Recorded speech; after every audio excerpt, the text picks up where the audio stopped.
भगवान का जो जन है या प्रियालाल का जो जन है उसकी सामर्थ्य क्या है? सूरत समाई डोर, प्रियालाल की स्मृति में डूब गया। ये बहुत बड़ी बात है। यहीं से भावदेह की प्राप्ति होती है। स्मरण हर समय, मान लो जिस समय आप स्मरण रहे तो बहुत बड़ी हानि है। हानि हरिवंश के नाम अंतर पड़े, अभी समझ में नहीं आ रहा है क्योंकि प्रमाद स्थिति है।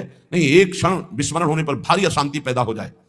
भगवत जन चकरी की सूरत समाई डोर, जो सदैव प्रिया प्रीतम के चिंतन में रहते हैं तो प्रिया प्रीतम उसे अपने हाथ का खिलौना बना लेते हैं। सूरत डोर में वो डूबा हुआ है, प्रिया प्रीतम उस अपने हाथ का खिलौना बनाकर रात दिन उससे वैसे ही खेल कराते हैं जिससे महामंगल जगत का होता है, जिससे प्रियालाल के प्रेम रस में वो डूबता है। अब वो स्वयं करता नहीं रहा क्योंकि उसकी सूरत, उसकी स्मृति प्रियालाल में, तो पूरा भार प्रियालाल उसका ले लिए। कोई भी कार्य बिना आज्ञा के, बिना समझ के मत करना, नहीं फंस जाओगे। जो कछु करो तो आयस या समझ के, और बिनु समझे करे नाई, और बिनु समझे जिन जिन करी परे अंधतम माई।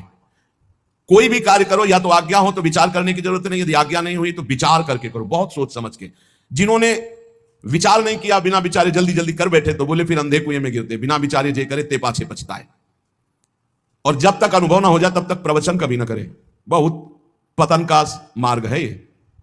आपको लगता है भूरिदा जना, ये भूरिदा जना वो है जो प्रभु के प्रेम में मतवाले होकर भगवत चर्चा करते हैं। इससे भूरिदा जना नहीं होता। भगवत ऋषि जी डांट लगा रहे हैं उपासक को।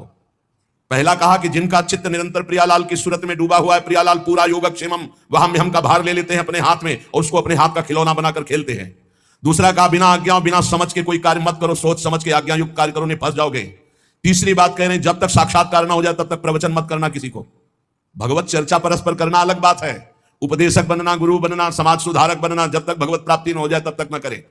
नहीं तो कह रहे ग्राम सिंह, ग्राम सिंह जानते हो किसी को कहते? बहुत सम्मान सूचक शब्द है पर कहते कुत्ता को है।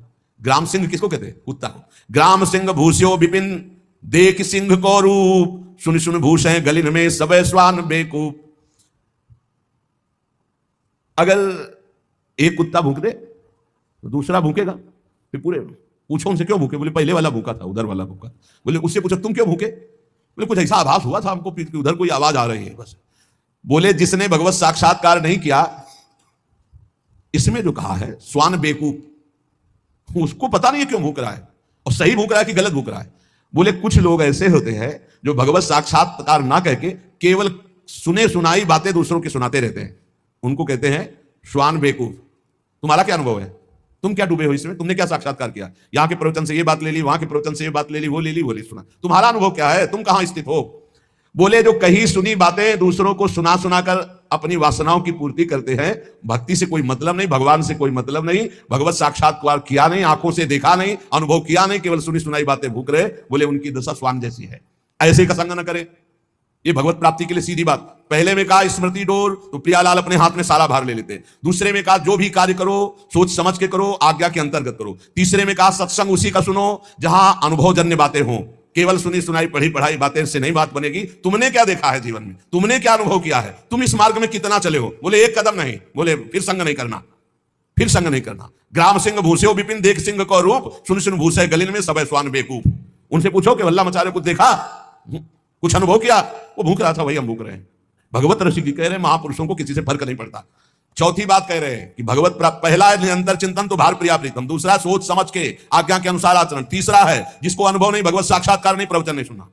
चौथा कह रहे कपटी ज्ञानी कंस से बगुला कैसो ध्यान, भेष बनायो पूतना जिम यसी मखमल म्यान।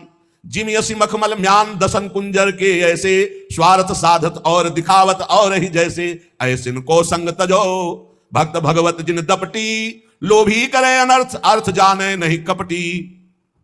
भगवत रसिक जी कह रहे कपटी संग न कीजिए, चाहे विष्णु सो होई, भगवान के समान भी हो तो नहीं।